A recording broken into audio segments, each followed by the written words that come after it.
Is she? Hey everyone. Hi, I'm Wa. I'm Chris, and welcome to Sweeties.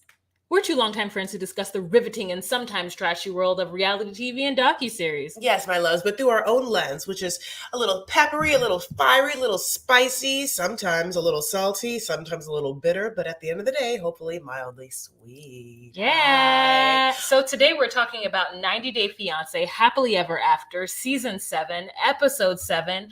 Are you happy now? Are you happy now? That's Michelle Branches. I didn't do a very good job. It was horrible. Have I been erased? Are you happy now?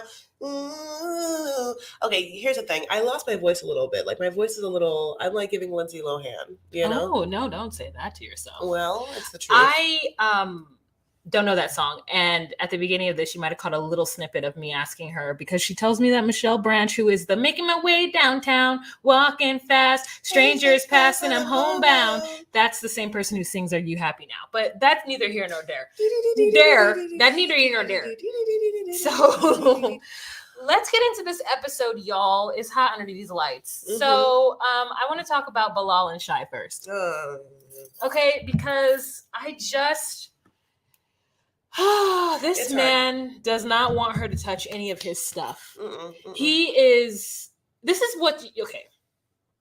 You know, it's like when you have children or when you have a partner or a friend or someone that you've allowed to move into your space, you have to understand that they will touch your things. Yeah.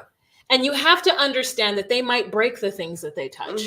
And it is never their intention usually to do so. I mean, perhaps they are just a little careless with items that are not their own that they didn't pay for, but you have to make space for that.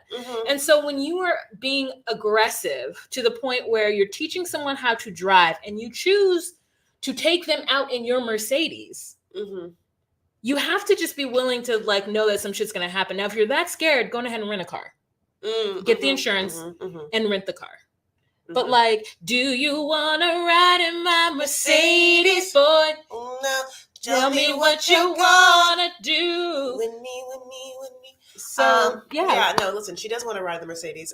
She's adjusting to being on the other side of the road, my loves. She's adjusting to the fact that now she has to, for sure, match all of her outfits to him. So in this car, my loves, they look like, matchy McMatches. He's wearing a Louis Vuitton hoodie with a white jacket, leather like jacket over it. She's wearing black and white, like diamond, it looked like tweed jacket. And she has these triangle earrings. She's doing a lot. So she has to do all of that, be on the upper different side of the road, and then drive his like pristine Mercedes AMG. I'm not quite sure what it is. I just think that like it screams I don't actually have the money to afford the things that I have if I'm so precious over the things that I have. Like I don't, you know what it is? This is for me, childhood trauma. This is for me, this is where I'm coming from, you guys. I'm coming from a place where everything in the house was precious. And it's like, then why do you have children? Because children are going to ruin everything that you have that's precious. Yes. So then like, the house is not for me. The house is for you to admire in your museum or the car or whatever it is that you're trying so hard to hold on to. And I get it. You don't want people touching your stuff. You don't want people breaking your stuff. But then don't have people in your home. That's why he doesn't want to have a child, like that's specifically why, like he unfortunately won't allow anyone nor Shida to be a human, which a human like feels differently than you, thinks differently than you, like sometimes can get depressed, sometimes can get emotional, sometimes can get sensitive, sometimes does something different than you, like, but none of that's allowed. For like some reason he won't allow people to be human, and yet he's an imam. His mom is very happy that he is like leading the church and giving people advice. I don't understand, like he's a perfectionist for sure, but there's some other part of perfectionist people who do not understand that others don't hold themselves to the same regard and or idea and or standards and or expectations and or taste level that you do and or whatever it is. They just like people have different priorities, or other people are doing different things. They have their own stories that they're working with. And so it just is an incredibly narrow-minded, immature view to feel like other people should do what you do if you excel in that. It's not quite feasible. Yeah. So, And I'm a victim to that. I am somebody who, for the longest time, and still to this day, expect people to operate under the same way that I operate. And it's because of, I think, just, and I'm going to throw this on him. Things have happened in his life that are traumatic. And in order to kind of stave those things away, there has to be some kind of order. And I think that that's going to be one of my challenges when I ever get into a relationship or allow someone to live with me. Like, I'm going to go through that. I'm just going to expect people to have the same understanding of like my expectations of either a clean house or whatever that looks like. And so I understand Bilal to a certain extent, but this is now his third marriage. Let me tell you right now, if I were on my third relationship, that mirror would be up in my face. Like I would at least be like, okay, I tried it this way. It didn't work. His trauma is like crazy, girl. And I just like wish he would stop talking about it. He's mad at her for taking off her boot, her Tim. I got that though. I drive very heavy-handed or heavy-footed, I should say, which she tries to like explain why. Like I drive very fast. Like if you have more gravity coming down because it's a heavy, already thick boot, honey, it's just gonna like weigh down that pedal and you're gonna zoom, zoom, zoom. Yeah, but he's mad at her for putting it in the backseat on his leather seat. That's Again, what it's for. If you can't afford leather seats, don't get them. Like, and get them cleaned. Yeah, like I don't understand. It's like he must be a nightmare to his kids. They must love being at their mother's house so much more than his, because it must be like so many rules to keeping his items pristine. And you know what I bet? What? I bet that he bought that Mercedes instead of leasing it like a good person should. Oh, and that's why he's so like anal about it? Yeah. Because he feels like it's depreciating every moment. I mean, that's why you don't buy luxury vehicles. That's why you lease them. I love leasing mine. So anyway, yeah. So she calls him out though for being real mansplaining and heavy. Listen, if she's heavy-footed, he's heavy-handed in his way of being like, ooh, you almost hit that. She's like, oh my God, all right, daddy. Like, you know, it did give me daddy vibes. Like, you know, I remember when my dad, you know, taught me how to drive, and it was like very scary. You know, we were in very narrow streets in Corona del Mar, and I was in a very big car of his. Yeah, that seems like a faulty choice. Like, why would he put that? Why would he put you through that? Why didn't he just rent a car and have you drive around in a parking lot? Well, it's a great. Well, you ask him. Did you imagine? Yeah. Oh no! Did my dad teach me to drive? No. Did my parents teach me to drive? No. You know how I learned to drive? No. In my friend's mother's Volvo. My friend got her. What is that preliminary license you get when you're 15? Permit. My friend got her permit, and so then she was like, "Oh, I'm teaching everybody to drive."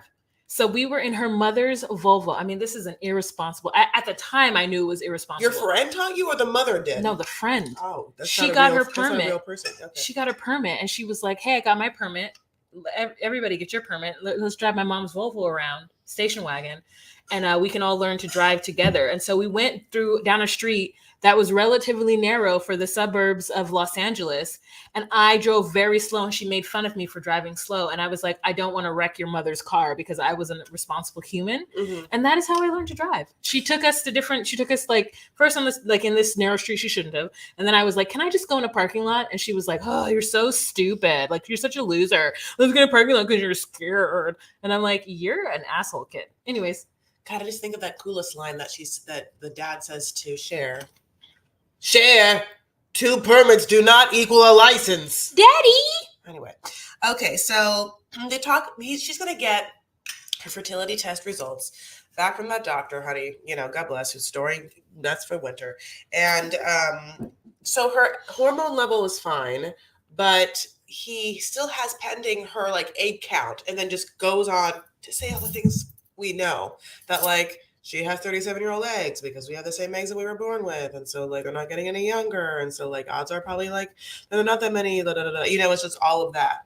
And then this is a weird thing where the doctor's like, have you been trying? And she's like, we've been trying. And he's like, not really. Yeah, they've not been trying. She just lied to that man, full face. Yeah. Just lied. Mm-hmm. And what she's talking about is trying is that they've been having condom sex, which, listen, I know that I kind of like got on you the last time and talking about people wearing condoms, but like it really upset me to hear an actual married couple saying that they wear a condom. Now, not to say that if you out there are wearing condoms, because you know people love to be in their little feelings about people who don't know them, but I'm not saying that you're wrong. Don't be in your feelings. Just come on out of the feelings. I don't know you and I don't know your circumstances, so I'm not judging. What I'm saying is to actually hear it made me sad in my heart, because like, Why? Just, I mean, I get it. Just pull out. Like, you'll be fine. Right. Which you may not be, but like still. Then she's going to say that they had an oopsie. How do you have an oopsie if you're wearing a condom? She said that they had an oopsie. Bilal wasn't aware of it. I guess she must have done some kind of backwards Kama Sutra, something Jenny should learn, backflip on his dick and like tricked him into a oopsie. And so she's trying to like not talk about the oopsie because she doesn't want Bilal to become aware that she actually might be pregnant because of said oopsie. And I'm just like, Bilal's been married. This is his third marriage, supposedly. I don't know about the other one. I just know there's people have been saying it's his third. I don't know who it's true. But who's the first or second wife? Well, the second wife is Shahida. Oh, who's the first wife? Okay, the first wife is this woman that he was married to for like 10 months or something. Oh. No kids. Okay. Yeah. So like that he doesn't know how to work, and he's like, we're absolutely not trying. And then like, he fully denies it in front of the doctor who, as Chris just said, has had some fillers in said cheeks. I don't know what to tell you, honey. It's just, there's a lot of things happening up there. But yeah, they make that stupid pros and cons list, and she's like, well, just think for the rest of our lives, if we're ever having a bad day, we can just come home to the outstretched arms of people that love us. And he's like, that is the craziest thing I've ever heard. Also, they're so expensive though. Yeah. And they smell, and their poop. Oof. I mean, I want to get, listen, I don't know what to tell you. It's like, there's a lot, I'm scared also, like, of thinking that I want a kid. So it's just, there are pros and cons. So I'm going over this list with them. And then he kind of comes up with a new angle. And this angle is, well, here's the real reason.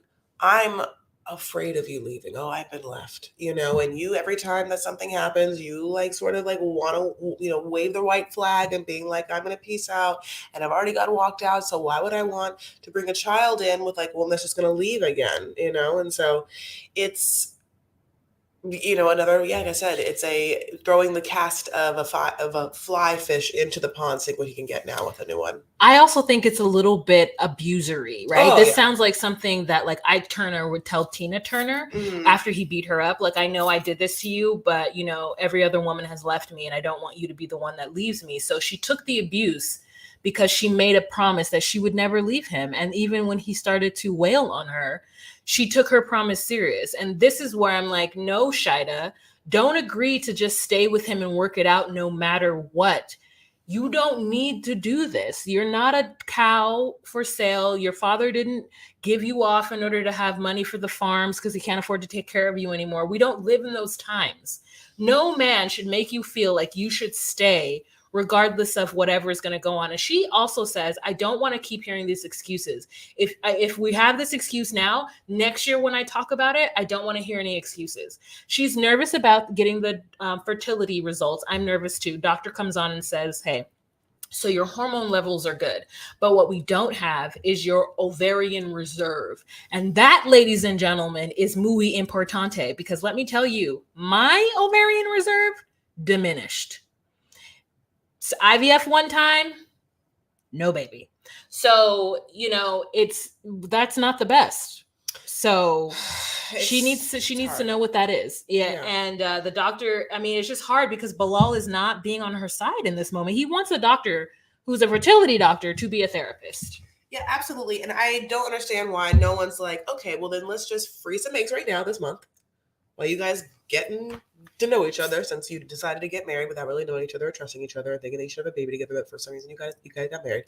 So let's freeze some eggs. It seems like you have a lot of time on your hands, and you're already like real into it, and have some in reserve just in case. Yeah. That is the compromise that we just won't say for whatever reason. We've been saying, we said episode, we said the episode before that, and that's what the conversation needs to be. Okay, let's move on to who you gonna pick? Andre and Libby, because the truth is, what even happened in their segment? It's just a lot of Andre cussing. Mm-hmm. Like, well, Libby, your super fucking brother and your stupid fucking family. But first, we have a situation in which Ellie does not eat the nail polish. Therefore, Libby is not concerned. I forgot this part. Okay, so what happens in this part is that Andre is outside with Ella, who's wearing a princess dress, and all of a sudden he's like, oh shit, blah, blah, blah, blah, blah. And he's like, Ellie, and she's like, What's and then he's like, she look at you with nail polish, and Libby's like, what happened? Did she eat it? And Andre's like, no. And he's cleaning it off her hands, off of her dress, off the bottom of her foot. And then Libby's like, okay, then I don't care. She goes back to continuously cleaning the kitchen. Well, yeah. I mean, listen, he can clean it. As long as she doesn't have to take him to like a ER, honey, she's okay. She's okay. And hopefully maybe it was about Ellie and May, which I think is like Ella and May, which is like one of the ones without this, the bad 7.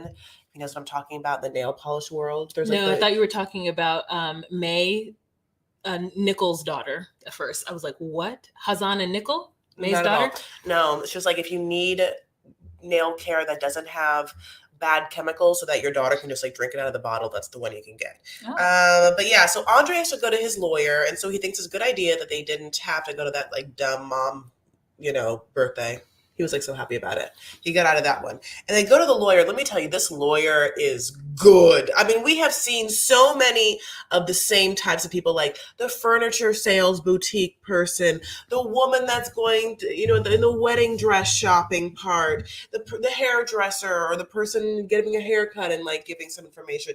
And just like that, the immigration lawyer is all part of it. It's like, this always happens. So in this one, I just want to give credit where credit's due. This woman is polished. She comes wearing a full business suit. She has her name and the logo in the back. Her hair is like done. She has makeup on. I mean, I'll tell you right now, Andre comes, honey, as if he was like touring like the Museum of Ice Cream. Like he's wearing like shorts, and like a polo. He's dressed like Chuck. Yes. He's dressed like an American. Yes.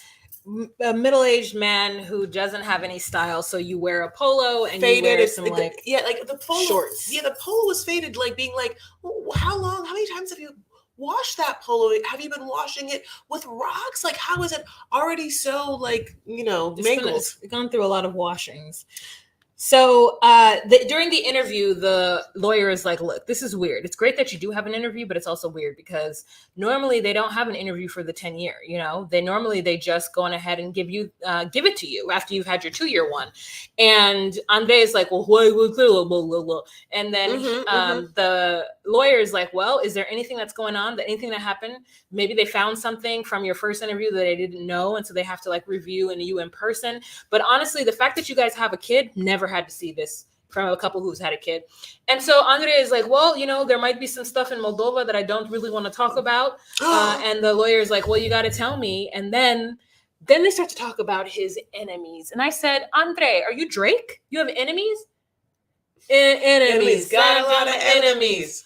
I don't know the song. Anyway, so yeah. It was like, what are we talking about? So he's furious and he drives home in his nondescript white pickup. Oh, He gets to Libby and it's a lot of just fucking blah, blah, blah, blah, blah, blah, blah, your family. And Libby's like, she's in a high top knot and she's like, oh no, my family would not. First of all, like they literally can't. You don't understand, Andre. Like they don't even know how to possibly pick up a phone. Like they can't call anyone. They are dumb.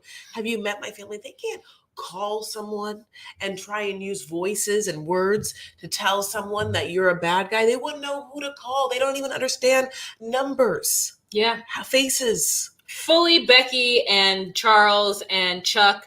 Buki. Fully, not Buki. It was just Becky. They investigated Andre based on something that his friend said from Moldova. So they have the information. Mm-hmm. And they could call USINS or whatever it's called, UCISS or UISS, whatever. They could call immigration on him and just drop a tip and move on. I know who did it. It's like Megan. She's like, hi. For those on Patreon, you didn't. People on Patreon, and I think it was worth it $10. Just got to see me use my phone and my foot in the same shot, honey. My foot picking up my phone. She is making like millions on OnlyFans. And that's what she did. I think it's Megan. I think that Megan was just like, I'll get him out of here and I'll become just the most foot famous member of the whole I mean, if it wasn't for Andre, her and her feet wouldn't be making any money. Mm-hmm. Okay. Next couple that we're going to talk about is Jenny and Sumit. Mm-hmm. I mean, just wherein Jenny is being the oldest old person to ever hold. Mm-hmm, mm-hmm. Yeah, she already said last episode that she knows she has a younger husband and she has to keep up. And for some reason, what we've seen is a woman who like doesn't want to do anything. And one way that's definitely not sexy and definitely is not keeping up is being giddy over the fact that all you want to do is just let someone like do all the work, climb on top of you, and then just have you pass out mid pump. You know what I'm saying? Yeah, I just like, she's up in the morning and she trips over his shoes, and it is the funniest thing I had seen on TV. And I'm like, I don't know why that was so hilarious to me. And she starts to nag him about picking up his items and like, why do you have this on the bed? Are you gonna wear it or not? And he's like, Ginny, I'm just taking it out to see if I want to wear it. And then she goes out and he's like, where are you going? You going? And she's like, oh, I'm going for a walk. And then I'm going to talk to Christina. So she goes to talk to Blended Boo, which is the IG name of her daughter. Mm-hmm. And that's how I've come to think of her, as Blended Boo. Mm-hmm. And she goes out and she's like, I really miss my family so much. The daughter says, hey, the borders are opening up. We might be able to come and visit you. And Jenny's like, well, me and Sumit are thinking about going to live in the US. And I'm like, Jenny, no, that's not true. You stated it. And he said he didn't want it. So I don't know why you thought that is going to happen. But she's very excited because she says she just really, truly misses her family. Mm-hmm. So they make those preliminary plans, and then her daughter tells her, you know what, if he wants to go to Kama Sutra classes, Mom, go and figure it out. Like, why not do it? Like, you're having this life that you've never been able to lead, and have fun. And Jenny's like, I can't believe I'm talking about this with my daughter. And I'm like, your daughter knows how she got here.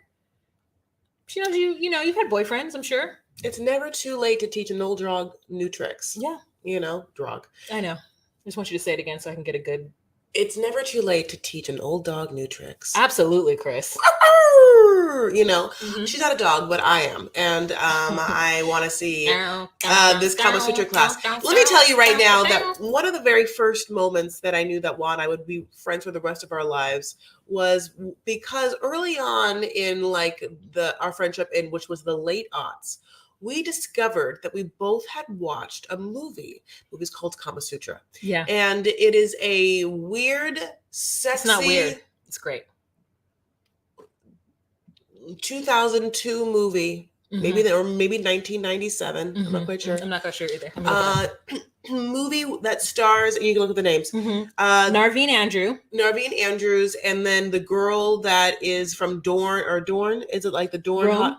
She was the mother. She was the woman in Rome. She was in Rome, and she also was in Game of Thrones. Oh, was she? Yes, she was. She was the Dorne. Yes. Yes. Remember when the mountain killed that man, and then that man was supposed to the daughter was supposed to do something. Yes, House of Targaryen. Yes. She was a part of that group. Yes, she was.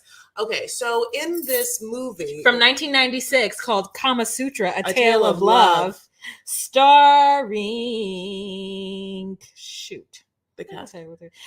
Indira Varma. Oh, honey, Indira. She endeared herself to me. Yes. Oh, there's Naveen Andrews. Mm-hmm. Yes. Naveen Andrews. So pretty much Naveen is like this hot, like older, kind of just like king style person, and like he's a prince. Okay, and then she's just like this like poor little thing, like little Fantine from Les Mis, kind of like maybe a hooker, like, and so she has to like be a good hooker, you know what I'm saying? And like, okay, let me tell you the real way. What it is that she is a poor girl. India is the 16th century of India, right? So there's a caste system, so she's like stuck in that caste, girl. Yeah, and she has a good friend who like lives in the palace. And I think the girl is a princess or like some kind of noble person, but as children, they play together, right? Yeah. And so they grow up, and then obviously the poor one is like beautiful and the like rich one is not. So she becomes jealous of the poor one.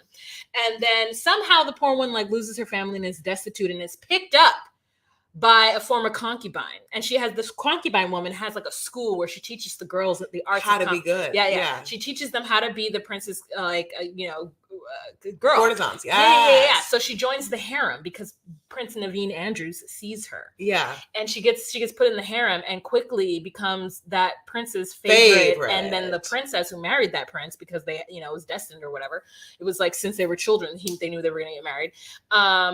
It's just, and they show a little bit of his peen. Oh. This is like a NC-17 movie. You remember, like if you guys are our age, like the only time you ever got to see quality, like pseudo pornography that was like with a storyline is you had to watch an NC-17 movie. Mm-hmm. Then you got to see a little P and T. Some.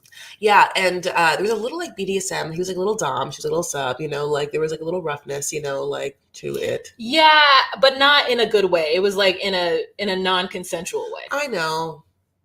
Yeah, but we also said what year it was, so like that's to be, anything that happened in the 90s like that, like there's gonna be problems, there's gonna be problems here, there's gonna be problems there, Mm-hmm.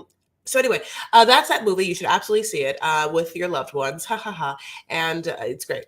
So basically we go to this class, and I mean, already Jenny's like, I don't understand how I'm gonna learn Kama Sutra in a yoga class. And I'm like, what do you mean you don't understand it? She's like, I know what Karma Sutra is. And I'm like, first of all, it's Kama. There's no car in it. It's Kama, K-A-M-A, Sutra. Also, what do you mean you don't know what Kama Sutra is if you don't understand its relationship to yoga? I've been on this earth and I've been having sex for so long. What can you teach me that I don't already know and done a million times? Girl, are you out there just hoeing? Like, yes, what do you mean? And you just said all you wanted to do was make love and go to sleep. So what do you know? Because first of all, who says make love? You don't. The truth is, who is making sensual love every night? No, most of the time you're either having sex, you're fucking, or you're cuddling. Okay. Yeah, because even, I'm not saying, making love is having sex. Oh, is that what that is? No, I don't know. To me, making love requires like a lot I've never of made holding. love. I've never made love either. Like, I'm just like, I've had sex where I'm just Sure. like, okay, I guess this is happening. All right, yeah, do that. I guess whatever. That's fine. And then there's fucking where it's like, yeah, it's like a rodeo. It's like all the things are happening. You're moving to and fro, and there's like things, and you're giggling, and you're like, do this, and you put this here, and you're like, hold on, haha, more giggling, and then maybe you get up and get some water, and you come back. It's a it's like a marathon. Now, here's something. They do giggle in this class a lot. I mean, that's all that Sumit and Jenny are doing. Are giggling in this class. Like, other people are trying to, like, get the Lord's work done. They're doing, they're sitting into their laps. They're umming. Like, that's another thing is, like, I didn't quite maybe know this part. That, like, one thing to kind of connect, I think, breath and, like, spirits is that once you get into a position, you just, like, chant with them. A little, like, Yeah, that sounds great. I should try it. You can do right now with me. Ready?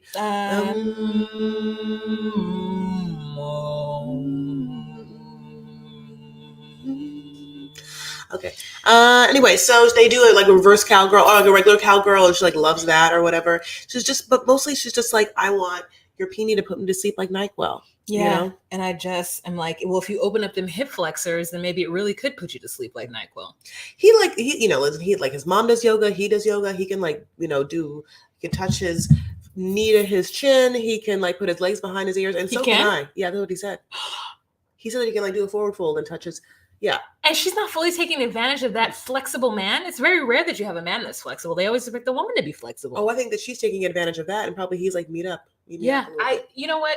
I honestly feel like, again, the producers just want to talk about their age difference. And I'm annoyed by it. We didn't need that instructor to talk about how shocked he was about their age difference. And then to talk about her like, I hope she doesn't injure herself. Like, you don't know, Jenny. I mean, you're right. But you don't know that. I mean, also, like, what I'm seeing you guys doing doesn't seem like it's that strenuous. Yeah. She, like, sat in his lap, and then she sat on top of him. Yeah. Which we can kind of assume that, like, those things can happen. I don't see a sex swing. I don't see her, like, balancing on one foot, like, leg up straight. I guess the difference is that you really can't do Kama Sutra stuff on a bed. Like, you have to do it on the floor mattress. Like, you can't be like, could you imagine the instability if you have to like hold a pose and like do something? No. Yeah, no, you got to do it kind of like on a floor, like a mattress on the ground, like a thin, like maybe Japanese style floor mattress. Yeah, like I love that one thing is just called Cowgirl Helper, which feels like like Hamburger Helper, but also like Cowgirl Helper is just like her on top. I feel like I want to get a Kama Sutra book. I don't have one. Okay, I'll get you one. Oh, thanks. So yeah, basically they just giggle and they're at the end and like, they're just like, they really do like they have a lot of fun together. Mm-hmm. But also, don't you kind of get it at this point? And I believe their love or whatever, but some of the things that Jenny has been saying in these last couple of episodes leads me to believe that Jenny's like, listen, I have a young ass man as my husband, and I just want to live out the rest of my days in comfort and doing exciting things, but not too exciting. I just know that I'm not going to have to take care of my husband. I have someone who's going to have to take care of me. Mm-hmm. And I'm just going to settle into that. It's almost like, it's almost a little son-mother situation to where I'm like, you can't just stop. She's like, well, you tell me how you're feeling. Are you getting bored of me? It's like, no, Jenny, you only have a certain amount of time together.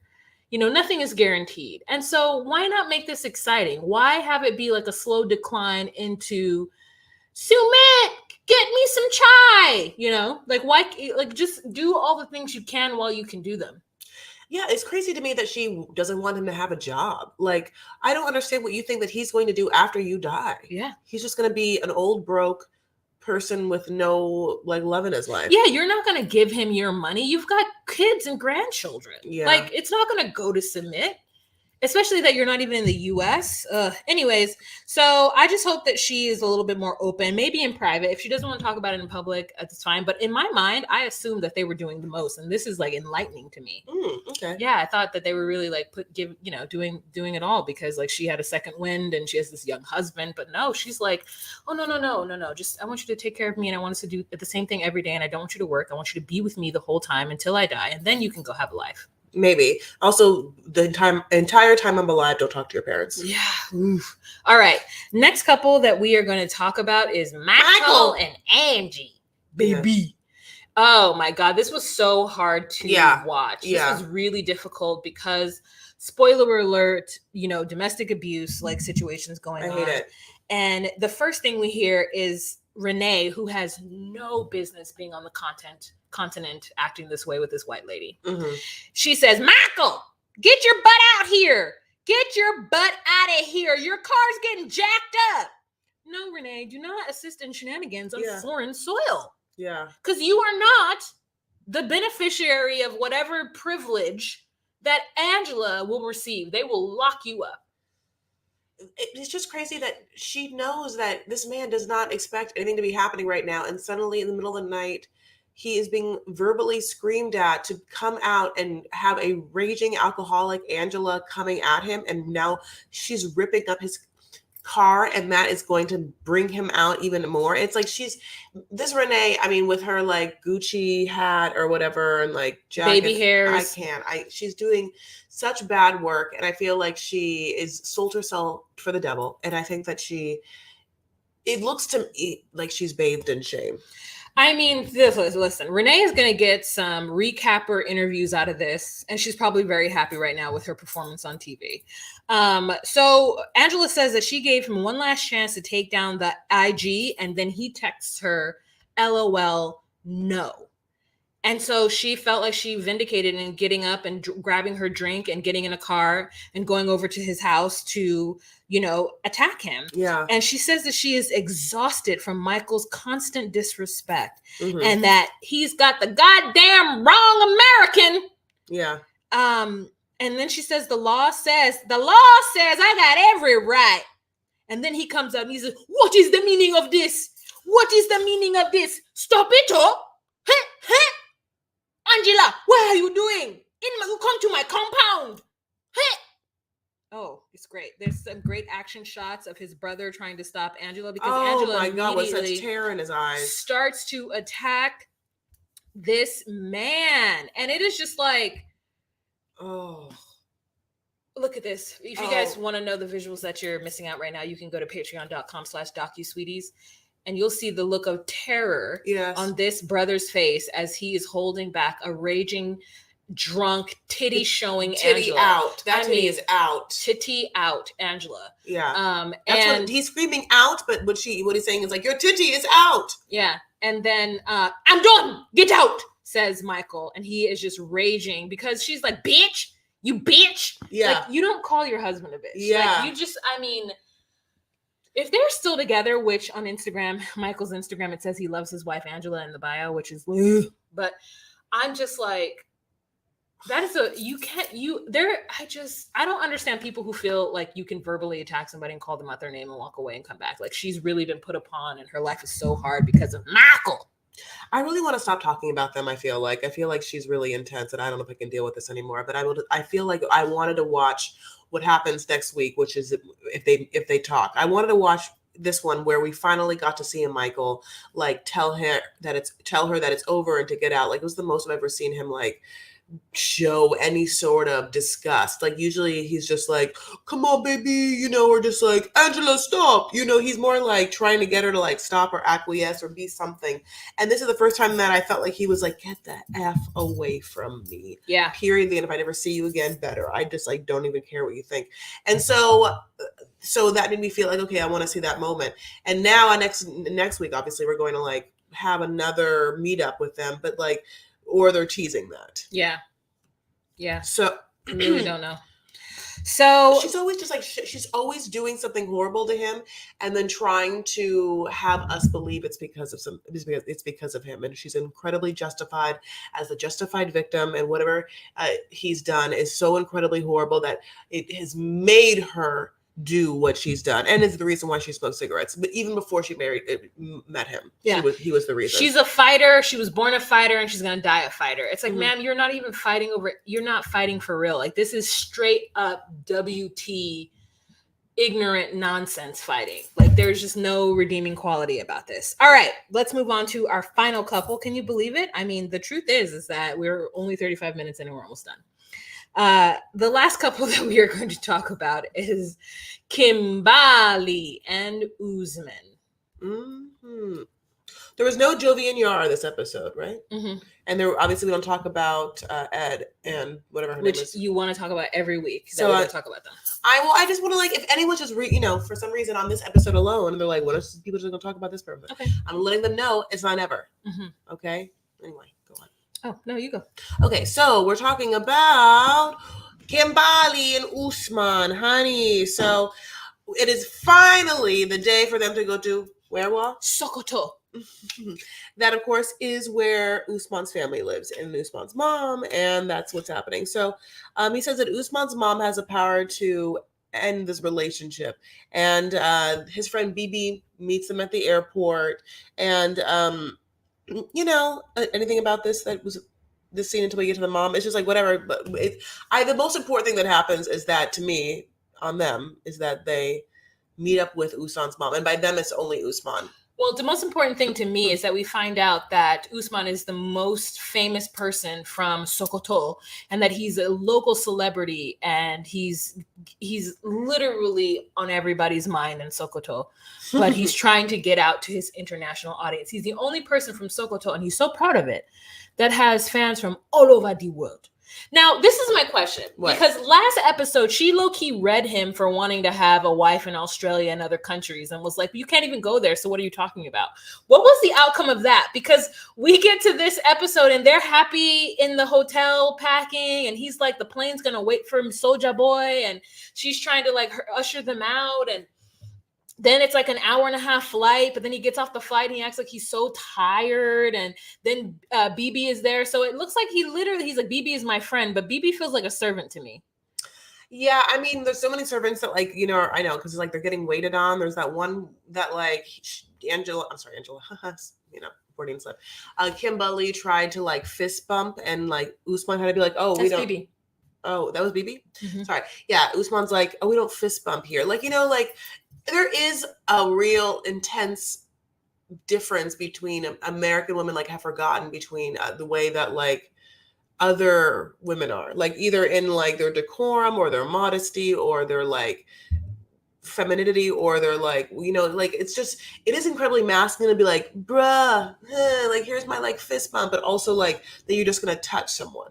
Yeah, I think that she knew not to touch him because probably the way he was with her. Mm-hmm. Like, I think maybe some of the men she's met in the other part, in Abuja, it was different. Like, maybe they were like, hello, Kim. Maybe they put out their hand. Maybe she did do fist pumps with them. And maybe she just thought that over here, she could tell that Bibi, because he doesn't speak English too. At least it didn't appear that he could barely say Kimbali. It was like Kimbali. Well, that's how you say it. Yeah. And so she was just trying to, like, figure it out, but she didn't do any narrow research. And he literally was like, oh, no. He gave her the, like, smooth, oh, no, put your hand down, like, don't touch me. And so Usman had to, like, give her a little bit of a lesson. And I was also confused as to why they were allowed to stay in the same room. But maybe it has to do with his celebrity status. Because the truth is, if they're in a really Muslim part of Nigeria, then, two unmarried people can't stay in the same place. How famous is he? Like, and how often does he get, recognized? It's only in Sokoto. Like, is it?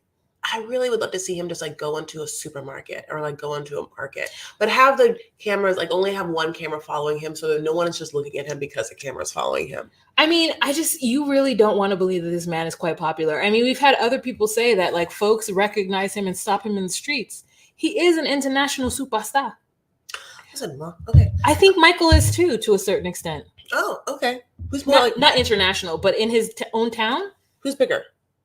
Usman. I think Usman because he makes music. Yeah.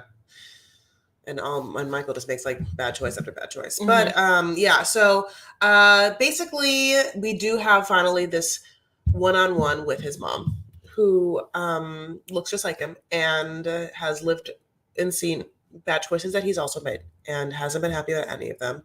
And she has a very beautiful, like specifically, fancy home. What? I think that her furniture is relatively fancy. Yes. I don't know what the outside of it looks like. We didn't see much. I just saw like a Tupperware Kool-Aid jug come out, and I'm assuming it had water in it. And she is like, he's like, well, I'm bringing a woman, and I want her to meet you. She'll come tomorrow, but I just wanted to preemptively tell you what's going on. And the mother is like, approximately how old is this biddy? And he's like, approximately 50. And the mother's like, well, I want grandchildren, so I don't know why you keep looking for this non-young and tender when we can find you a young and tender here simply by a nod. It could happen. And like the mom's like, have you seen my couch? Look at my couch. It's fabulous. It's like cream. It's like leather. There's like this black like wooden bar. Like, have you seen my couch? If you think that I can't just get you a fine biddy, like a biddy that would knock your socks off. I know how to pick a couch. I know how to pick a biddy, honey. And just like say something to me. I have so many girls just lined up wanting to like jump in your arms and be like 1, 2, 3 wives and just like make me baby after baby. And like I'll cover the couch if we have babies. Like, I'm saying obviously the couch matters the most. But at the same time, just say the word, Usman. And he won't. Yeah. The mother's like, listen, if you bring her here and you ask for marriage, the answer is no. No. The answer is no. So, I mean, really what she wants for him to do is to marry someone of the faith from Sokoto first, and then he can do his American dalliances. I just love the way that Kimbali keeps saying that things are like really nice, and then we look at them and they're not. And I think that she's trying to be better than Lisa, because Lisa got to Sokoto and everything she had a problem with. Even though the accommodations that Kimbali is staying in are like a little upgrade to like this place that he tried to send Lisa or let Lisa live. But yeah, remember Lisa was mad at the bed. That place looks way better. That place looks yeah, it's way better because it's an actual hotel. But I mean, she's like, oh my God, it's so pretty here. And I'm looking around and I'm like, what are you seeing that we're not seeing? And then she's also like, a camel. And I said, oh, how interesting that you would not know there's camels there. I mean, she remember Jenny like not understanding like cows are just like around India, God bless.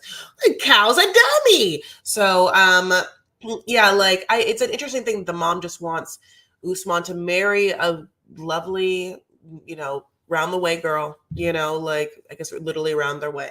Mm-hmm. And with bamboo earrings and a hijab. Yeah. And then from then you can easily get an American wife for your second or third. Mm-hmm. I don't know what would be easier for, whatnot, but he doesn't really say much, and he's just kind of swallowing this. This conversation happens where she's just basically making like a sound, like, she's like, I really hope you don't ask me to get, for my blessing for marriage. He's like, and she's like, yeah, it's a lot of like, he doesn't say much. And then at the same time, it's like, why are you going to bring her now? Like, he's really hoping after hearing a no that he's going to bring Kimbali, and the charm of a Kimbali, and whether it's like the smell of the body fantasies, raspberry spray really gets to his mom in such a way and like turns the tide, right? Yeah. And then we see like an image of her with her full hijab, not full hijab, just like a hijab with a little bit of bang sticking out of it. Next episode, like crying or whatever. And she's like, I'm nervous to meet your mom. I'm really nervous because I don't know what she's going to think about me. And I'm like, you know what she's going to think about you. What would you think about some woman trying to marry Jamal? Yeah. What if Jamal came home with a 6-year-old woman? Yeah. And was just like, hey, mom, this is me. You're never gonna have grandkids. No grandchildren for you. We're in love. She doesn't think about things like that would deal with her. Like, that's why when Usman was like, what if I told you that I don't want to have any sort of relationship with Jamal or know him? Like, how does that make you feel? And she had to be like, well, I guess you're right. She's like, yeah, no, you're right. I wouldn't want you to know Jamal. I wouldn't tell you. That's fair. That's fair to say. Bro, you're right, bro. So anyway, maybe she would also think about that. Yeah. But that is all we have for them. It's like crazy that we got... Did we just talk really fast? I mean, we got to the point we did what we need to do. So we want to thank y'all so much for being here with us. We love you guys. Listening to us. Chris, tell us where they can find us on the socials. Well, on Instagram, where we do a lot of postings, it's DocuSweeties. Instagram, DocuSweeties.